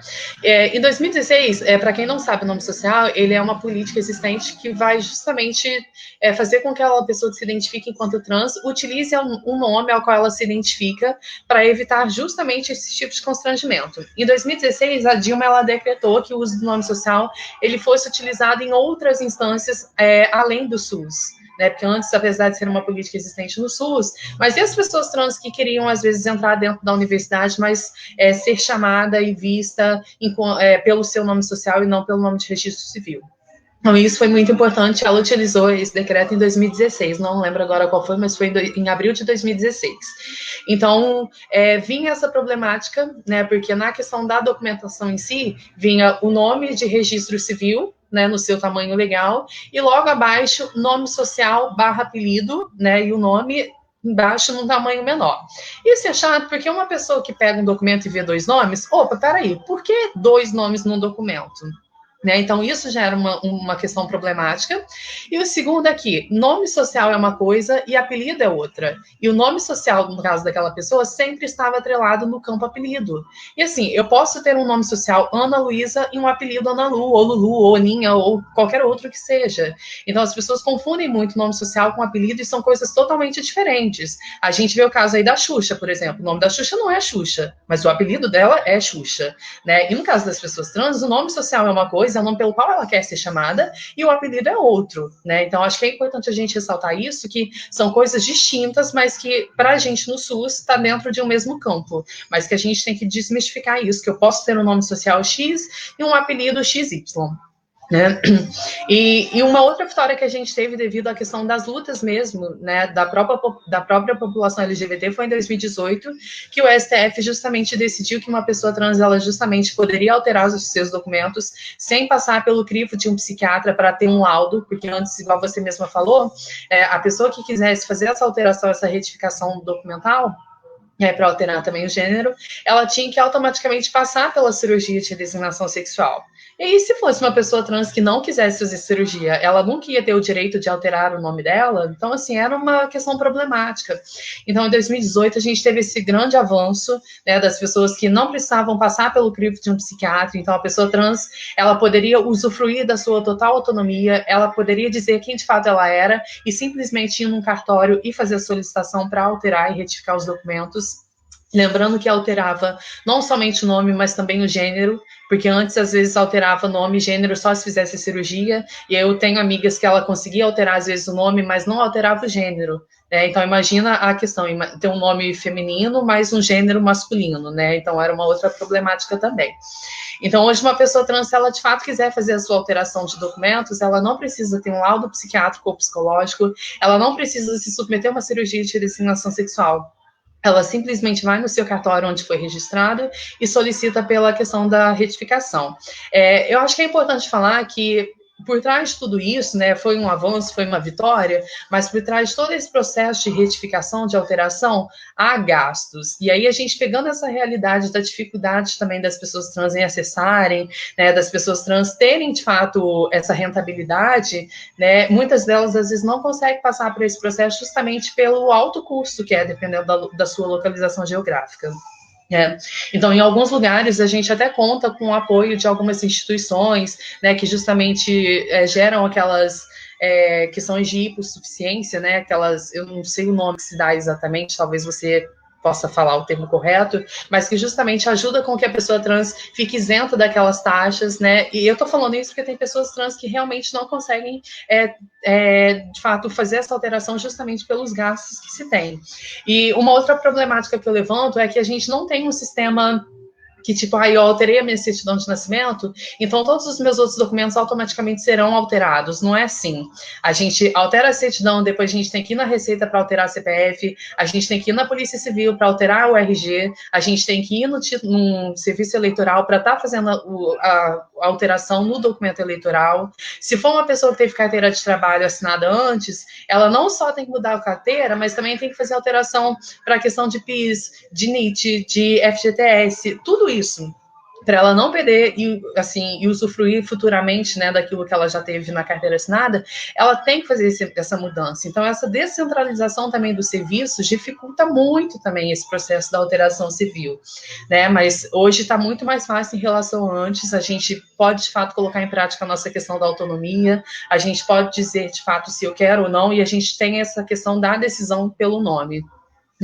Eu acho que é importante também, porque muita gente pensa que, se agora as pessoas trans podem alterar, retificar os documentos de uma forma muito mais fácil, por que então não exclui a política do nome social e todas as pessoas trans passam por esse processo de alteração? Né? Só que aí a gente não pode generalizar. E por que eu falo isso? Tem algumas pessoas trans, por exemplo, que a família aceita, tudo bem, eu aceito enquanto você é trans, mas tem que usar esse nome. Se você fizer alteração, eu não te aceito mais. Às vezes, por receio dessa exclusão familiar, né, e por apego à família também, não vai querer fazer essa alteração. Aí vai querer usufruir da questão da política social, do nome social, para justamente evitar esse constrangimento. Uma outra questão que eu trago, por exemplo, pessoas, no caso, que são designadas mulheres, né, e que às vezes o pai recebe algum tipo de pensão, alguma coisa do exército, da marinha, que seja. Aquela pessoa, enquanto se identifica, enquanto tem um nome, em toda a documentação enquanto mulher, no caso dos homens trans, ela vai receber aquele benefício. A partir do momento que retificou, né, a gente vê a dificuldade do mercado formal de trabalho, a pessoa ela deixa de receber essa pensão. Então, assim, acho que é importante a gente trazer esses pontos, esses casos também, porque nem todas as pessoas, às vezes, não é por querer, né, mas às vezes é por alguma questão de necessidade, né, às vezes algum benefício em si, às vezes algum tipo de pensão que a partir do momento que eu fizer essa retificação, eu perco. Então, assim, é importante a gente continuar mantendo a política do nome social presente, né, que ela também é importante, né. E só falar que foi uma vitória grande, mas que a gente conseguiu justamente com a força, né, o pessoal LGBT, em especial travestis transexuais, lutando e reivindicando em si pelos seus direitos. Hoje, um grande avanço que a gente conseguiu também foi a questão da doação sanguínea, né, porque para o Ministério da Saúde, pessoas trans ainda eram tidas e lidas enquanto HSHs, que é a sigla de homens que fazem sexo com homens, né, mas a gente, graças a Deus, conseguiu. O que foi uma grande vitória, porque pessoas trans, isso contribui ainda mais para o que a Laura falou, devido a essa questão do estigma. Porque a trans tem uma prática sexual onde se expõe muito, né, onde ela acaba praticamente fazendo parte daquele famoso grupo de risco, que é o que a gente não utiliza hoje em dia, mas contribuir ainda mais para esse afastamento e também o estigma. Hoje, graças a Deus, a gente, né, teve essa normativa onde a gente, de fato, pode sim doar, né, então acho que é importante a gente reivindicar esses direitos que a gente vem lutando e que a gente, aos poucos, vai conseguindo. Claro que ainda há muita coisa a ser mudada, mas aos poucos a gente vai, né, pegando esse gancho. E sobre essa questão dos laudos, por que é importante ter ou não ter? né? Hoje, para uma pessoa que às vezes quer fazer a cirurgia de redesignação sexual, o Conselho Federal de Medicina, ele exige um laudo de pelo menos 2 anos. Mas a gente não pode levar ao pé da letra e generalizar, porque eu gosto muito de falar que não devemos generalizar. Por quê? Tem pessoas que às vezes em poucas consultas, em menos de 2 anos, o médico, ele automaticamente ele vai atestar que aquela pessoa é trans e que ela, de fato, como uma melhora, porque eu não queria falar como tratamento, porque isso traz ao que a Ana também trouxe da questão de doença. E não é doença, é uma condição que requer um cuidado, né? Então, tipo, os laudos, ele vem nessa questão justamente para evitar que aquela pessoa, às vezes, faça meio que por impulso, ou também faça um procedimento como esse, mais pensando no outro, e também na questão de aceitação. Porque eu conheço pessoas, por exemplo, que às vezes acham que fazendo uma vagina, né, fazendo a cirurgia de redesignação sexual, ela vai ser tida e lida enquanto mulher, ela vai conseguir se relacionar com um homem, porque para o homem, às vezes, só é mulher quem tem a vagina, e ela também vai ser mais aceita e vai conquistar a tão sonhada vaga no mercado formal de trabalho. Só que não é uma vagina que vai me tornar mais ou menos mulher. Não é uma vagina que vai me fazer ser aceita, porque a transfobia institucional e os outros tipos de transfobia, ela continua presente na vida de pessoas trans, mesmo após passando por uma cirurgia de redesignação sexual. Então, assim, é muito importante a gente ressaltar essas questões. E assim, hoje essa questão do laudo, né, eu às vezes não vejo a necessidade toda de ter um laudo psiquiátrico, um parecer psicológico, né, de tudo isso, porque às vezes, infelizmente, dificulta para aquelas pessoas que não têm tanto acesso ou que no SUS, por exemplo, não consegue, porque a nível SUS a gente tem 5 centros de referência e que, infelizmente, não dão conta de toda a demanda. Né? E quando eu digo 5 centros de referência, são esses 5 centros que oferecem o atendimento hormonal, o atendimento psiquiátrico e psicológico e também a cirurgia de redesignação sexual.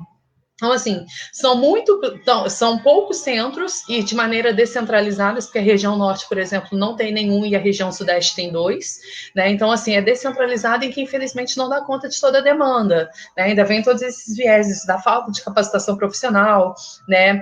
E aí eu trago uma outra questão que a Laura também falou, que a gente conseguiu um outro avanço também, que foi a questão da despatologização das identidades trans. Né? Por mais que a gente tenha conseguido essa outra conquista, né, da gente ter deixado o transexualismo, né, essa questão de doença e tal, ele só entra em vigor na CID-11 a partir de janeiro de 2022, né, ou seja, ainda estamos em 2020, então os atendimentos em si, eles ainda são pautados, né, eles ainda têm um viés voltado para a CID-10, onde ainda somos consideradas pessoas com doença mental, e não é isso. Porque uma pessoa trans, ela pode sim ter alguma questão psíquica, né, mas não envolvendo a transexualidade, mas mas tendo a transexualidade como um fator que contribui para aquele sofrimento, para aquela outra condição mental que está aparecendo, que está se tornando presente ali. Então, acho que é muito importante a gente ressaltar isso. E quando pensar em questão trans, não pensar somente nesse viés patológico e ver a cirurgia de redesignação como uma cura, porque não é, né, a transfobia, ela praticamente é o que causa todo esse sofrimento psíquico, emocional e físico também. Né, uma pessoa que é violada em todos os seus sentidos, né, pelo simples fato de ser quem ela é o que dificulta, o que causa essas barreiras aí. Então, assim, não sei se eu te respondi tudo que você queria ouvir, mas é que a gente, infelizmente, ainda está num sistema onde, para evitar aquela questão do arrependimento, para ver se de fato é isso mesmo, se a pessoa está fazendo por ela e não pelo outro, requer esse atendimento e, às vezes, a exigência de alguns laudos. Só que eu acho que é importante a gente ressaltar que nesse momento, é importante a gente dar autonomia à pessoa em dizer de fato quem ela é, o que ela quer, o que ela almeja com isso, né? O que ela acha que pode ser depois da cirurgia, e com base nessas questões, a gente fazer a liberação ou não de laudos, e não pela questão do lado profissional, tipo assim, o que eu estou vendo, se tem uma aparência feminina demais, tá, é uma mulher trans. Se ela se identifica enquanto mulher trans e gosta de homem, tá, é um outro critério, tudo bem. É um ponto a mais para eu liberar o laudo com mais facilidade. Eu acho que tem que ter, sim, essa questão dos laudos, mas a forma em si, de como esses laudos são distribuídos, de fato, tem que ser mudado. esse viés patologizante, ele tem que ser deixado de lado. Eu acho que os profissionais têm que colocar mais em prática a escuta em si e ver a realidade, as demandas das pessoas trans, né? Respeitando sempre essa questão da autonomia e também as suas opções, orientações, né? Não com base naquilo que ele acha que é, no caso do profissional, mas sim no que a pessoa quer e almeja para ela enquanto paciente, pessoa trans. Eu só vou me despedir e agradecer imensamente, Ana. A live continue com vocês, continue no papo, que eu realmente tenho um compromisso agora. Quero agradecer, Ana Laura, Ana Luísa. Tchau, querida. Muito obrigada. Já estou te seguindo. Tchau, bom sábado, bom final de semana para vocês. Tchau, querida. E até sábado que vem. E...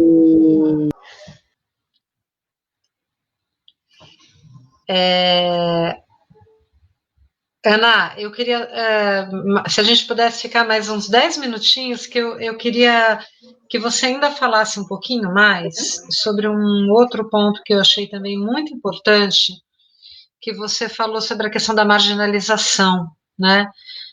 Acho que você tocou nisso quando você estava falando, inclusive, sobre o suicídio.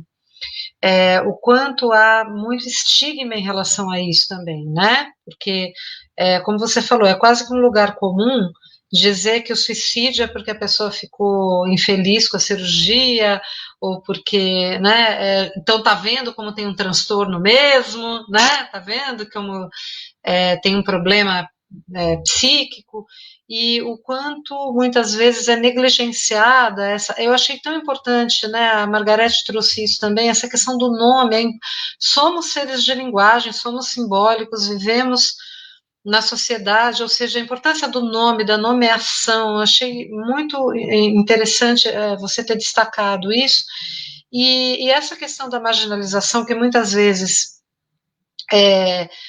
vamos dizer assim, né, faz com que o destino daquele sujeito vá, não é, para um lado, como você mesmo falou, às vezes até a questão da prostituição como uma necessidade. A questão da prostituição é super complexa, a gente está querendo também convidar prostitutas para virem conversar com a gente, porque evidentemente que não dá para reduzir também a prostituição a algo, a pessoa foi empurrada para a prostituição, então é uma marginal, e, né, acho que é um outro assunto também que merece todo um desdobramento. Mas como muitas vezes, quer dizer, o estigma em relação à prostituição, né? Mas como muitas vezes não é um caminho que é uma falta de escolha, digamos, né? Muitas vezes das mulheres trans, para uma questão de sobrevivência mesmo. E outras questões, não só a prostituição, essa questão da marginalidade, né? E como você falou agora, não é algo específico da pandemia, né? Aliás, a pandemia do HIV com a qual você trabalha é uma pandemia muitas vezes negligenciada também, né? Mas que você falasse um pouco dessa questão do efeito da marginalização no sujeito, que a gente não pode negligenciar isso, que muitas vezes fica camuflado atrás de preconceitos, né? Muitas vezes a causa é a marginalização, né? E a causa não é primária, vamos dizer assim, né? Então, eu acho que é importante você poder falar um pouquinho sobre isso também, né? Ana, obrigada por ressaltar essa questão da marginalização, porque de fato é muito importante, né? E assim, os corpos trans, eles praticamente são fadados a esse processo de marginalização e estigma, diante dessa nossa sociedade, em como de fato fomos criados, né, numa cultura que ainda é machista, que ainda é misógina, e como essa criação que nós obtemos é o que influencia nesse processo de marginalização dos corpos trans em si. As pessoas, no caso, elas passam por esse processo justamente pela não aceitação da sociedade, por conta desse binarismo, né, cis heteronormativo, né, e a partir do momento que a pessoa ela foge praticamente dessa lógica binária e cis normativa, ela justamente e automaticamente ela vai estar fadada a esse processo de marginalização.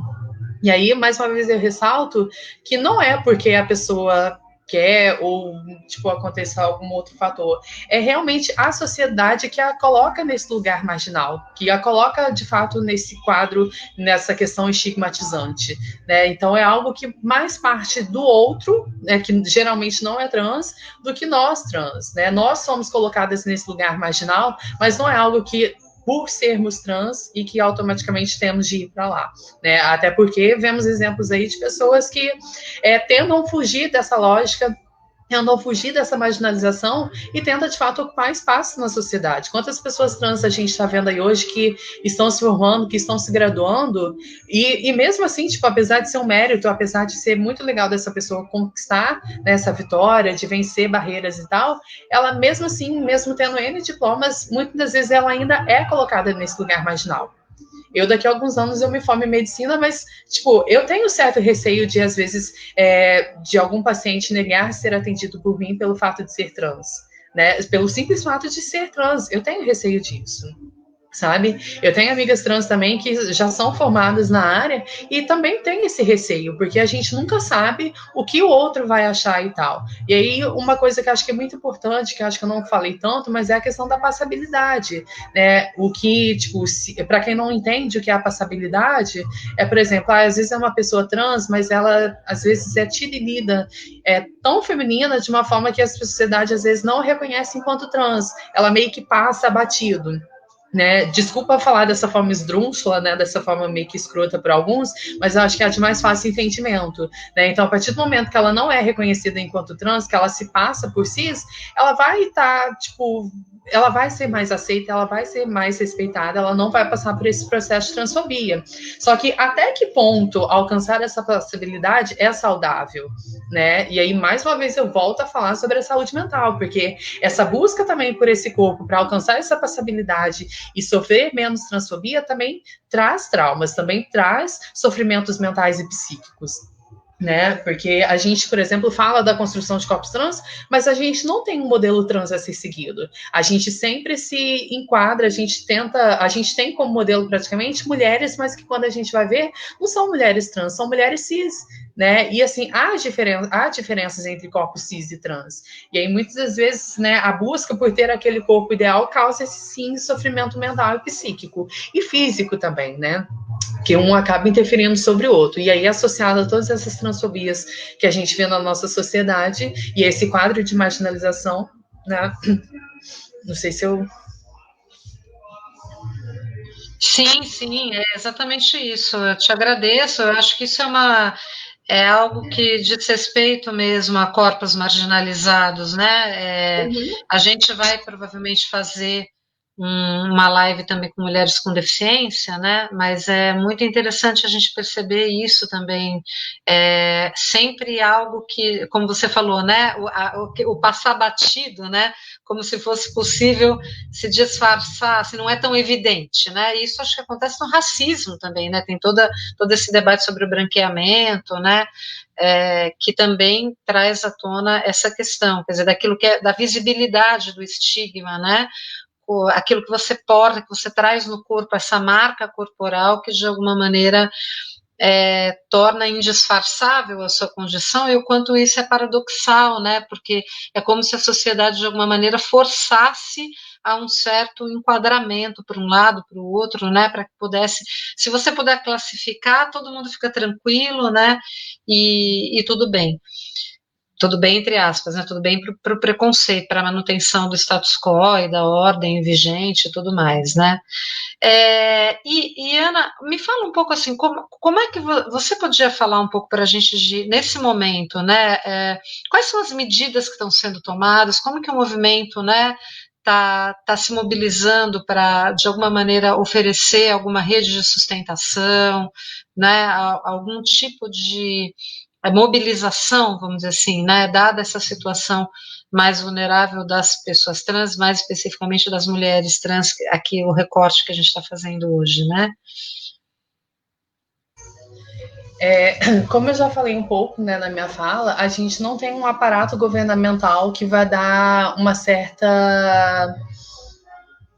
como eu posso dizer, que vai dar esse aparato, né, para as pessoas trans em si. Mas a gente conta hoje em dia com ONGs, com instituições não governamentais que justamente são empáticos para a causa trans.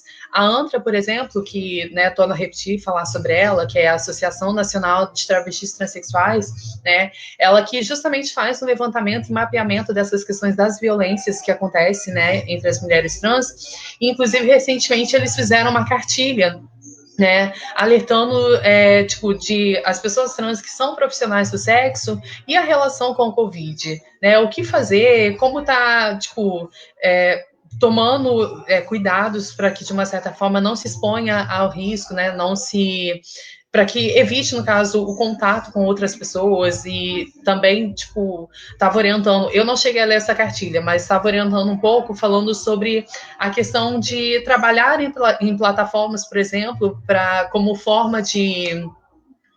como uma opção alternativa, na verdade, ao invés de estar, de fato, se submetendo a entrar em contato com outras pessoas, né, o que, de fato, a expõe ao risco de contrair ou não Covid. Né? Então, assim, a gente conta, na verdade, com o aparato de algumas instituições, né, que justamente fazem esses levantamentos, que elaboram materiais e cartilhas e que fazem a divulgação, principalmente em redes sociais. Eu acho que o importante é isso. Aqui no Rio de Janeiro, porque, assim, acho que cada estado tem as suas especificidades e as suas demandas, mesmo dentro do público trans, né? Aqui no Rio, por exemplo, a gente conta, por exemplo, em relação à questão de retificação dos documentos, a gente conta com o Nudiverses, que é um núcleo, no caso da diversidade da OAB, né, que é voltado para justamente ajudar as pessoas trans nesse processo de retificação, é onde eles geram essa questão, essa lista de suficiência para justamente as pessoas não terem que arcar com os gastos para alterar os documentos.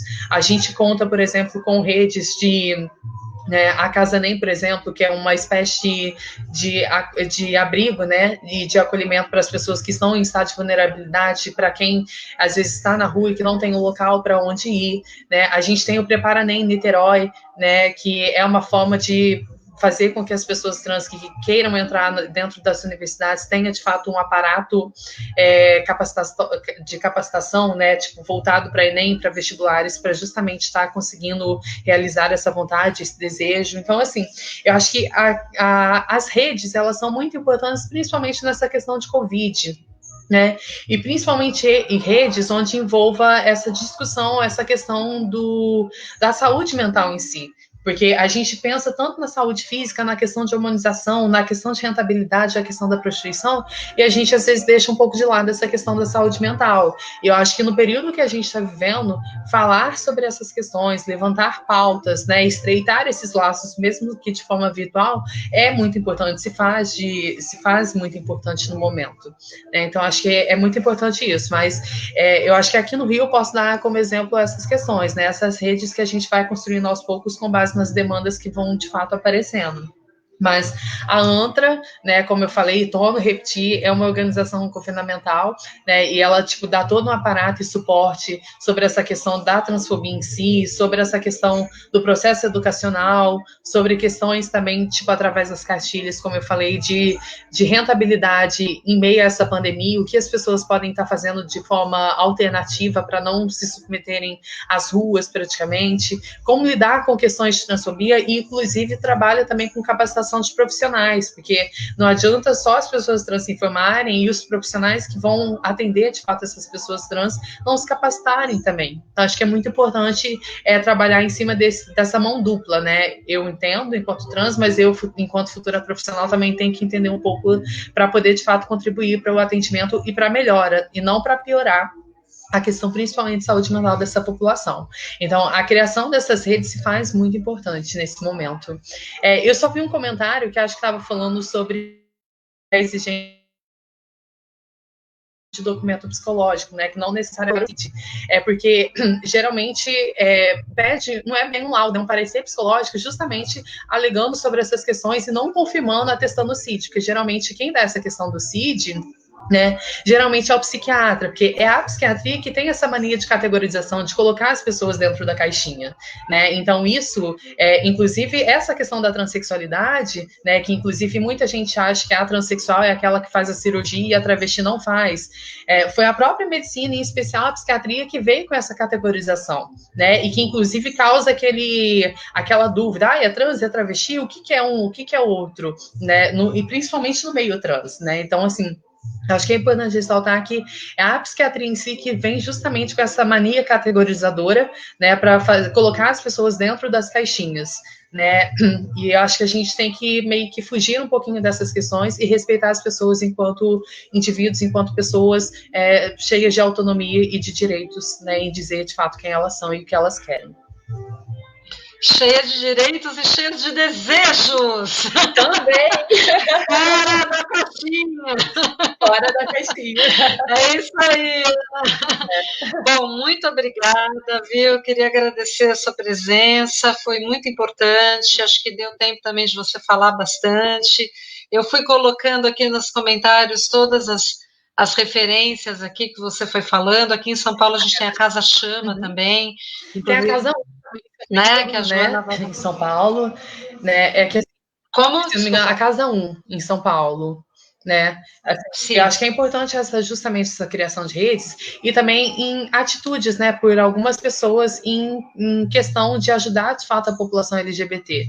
Quantos atores, cantores aí às vezes fizeram uma espécie de vaquinhas para justamente levantar um dinheiro e estar redistribuindo entre casas de acolhimento, né, de população LGBT ou até mesmo pessoas que são LGBTs e que são moradores de rua. Então, assim, iniciativas como essas a gente tem que de fato, né, ser gratas e levar isso em consideração também, né? Exatamente.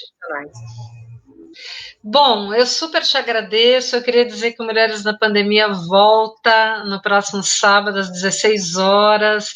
Se vocês não puderam assistir, quem está entrando agora e não pegou o começo, pode ir lá, que fica gravado no meu canal do YouTube. Nós temos lá os 10 episódios, esse ainda não subiu, é claro, mas daqui a pouco sobe lá para o YouTube. E os próximos sábados a gente tem temas incríveis, até a Ana Luísa também, se quiser acompanhar, a gente está querendo conversar com as mulheres da linha de frente, médicas, enfermeiras, auxiliares de enfermagem, né, que estão aí na linha de frente da Covid, que ainda está bombando, né, vamos nos cuidar, quem puder fica em casa, tudo aquilo que a gente já sabe, quem não puder se cuida, se protege, né, porque a coisa está realmente muito séria ainda aqui no Brasil, né. E depois a gente tem várias outras pautas, as prostitutas, as mulheres com deficiência intelectual e física, as drags, as mulheres que fazem a arte drag, né? A gente tem mulheres incríveis, não só mulheres cis, como mulheres trans também, que fazem drag, né? Então, a gente quer convidar também as drags, a gente quer fazer uma ocupação de mulheres negras aqui, a gente está construindo isso, embora a gente sempre tenha feito questão, na medida do possível, de ter aqui a presença de mulheres negras, independente da pauta, mas a gente quer fazer Mulheres na Pandemia especificamente sobre as mulheres negras, mulheres egressas do sistema penitenciário, que é outra também questão muito importante, mulheres no cárcere, né? Toda a questão da maternidade no cárcere, a gente está entrando em contato com mulheres incríveis também que viveram essa experiência e que hoje estão aí, né, batalhando também pela descriminalização e pela desmarginalização também, esse estigma também do cárcere, né, que é muito sério também. Então, o que não falta, eu falo para a Margarete assim, a gente espera que Mulheres na Pandemia não dure muito, porque a gente espera que a pandemia acabe logo. Mas enquanto ela durar, a gente vai estar aqui firme. Então, conta com a gente, o que você precisar, se precisar de canal aqui também para divulgar alguma coisa que você acha que é importante, independente disso, essa rede só está crescendo, rede de apoio, estamos juntas, pode contar com a gente, e muito obrigada mesmo por ter aceito o convite e por ter passado essa tarde de sábado aqui com a gente, viu? Ai, Ana, eu que agradeço pelo convite, agradeço a Margarete, agradeço a Eloene mais uma vez por ter feito essa ponte entre a gente, agradeço a todas as pessoas que estão aí do outro lado também, nessa tarde de sábado. Eu sei que às vezes, devido à correria e o cansaço da semana, é meio difícil, mas agradeço mesmo de coração por estarem aí acompanhando, comentando, e que de fato possam estar levando adiante, né, todas essas informações que eu tentei passar aqui, porque acho que a gente só costuma de fato fazer a diferença quando a gente vai levando isso e compartilha com as outras pessoas, e essas outras pessoas vão compartilhando cada vez mais, né, para a gente naturalizar de fato esses assuntos, para justamente reduzir os casos de transfobia, fazer com que as pessoas de fato entendam e de uma forma não preconceituosa em si. Então, assim, só tenho mais uma vez a agradecer pelo convite, né, por esse trabalho maravilhoso que vocês estão fazendo e trabalhar, de fato, essa pluralidade de mulheres, né, que existem, às vezes, muitas questões, né, envolvidas, né, a gente pensa em mulher somente naquela que tem vagina e não, vai muito além disso, né, e aí, como você mesma falou, das mulheres negras, que também têm as suas demandas, das mulheres que são negras e que também possuem algum tipo de deficiência intelectual ou física, que também têm outras demandas multiplicadas ainda. Então, acho que, assim, é muito importante. Eu te parabenizo mais uma vez por todo esse trabalho maravilhoso que você está fazendo, né? E, assim, no que precisar de mim também, eu sei que, assim, tem muita coisa a ser falada, eu poderia ter contribuído com outras questões mais, mas o tempo é curto, de fato, e assim, para não ficar gigante demais, se alguém depois tiver qualquer dúvida, pode me acionar, tanto no Facebook ou Instagram também, que eu acho que a Ana compartilhou aí com vocês na minha rede, né, o perfil, e é isso, estou à disposição. É pena que a Helena também, infelizmente, não pôde participar, porque a Helena também tem uma fala incrível, enriquecedora demais, né? Eu acho ela maravilhosa. Eu a conheci no evento em Fortaleza em 2016 e de fato ela também teria uma contribuição tipo enriquecedora demais, sabe? Mas espero que numa próxima ela esteja, que ela possa de fato contribuir com tudo aquilo que ela já tem, as suas vivências também e experiências. Certamente. A gente convida ela uma outra vez, com certeza. Obrigada, viu, Ana? Então, eu que tchau, agradeço. gente. Boa tarde, bom fim de semana e até o próximo sábado.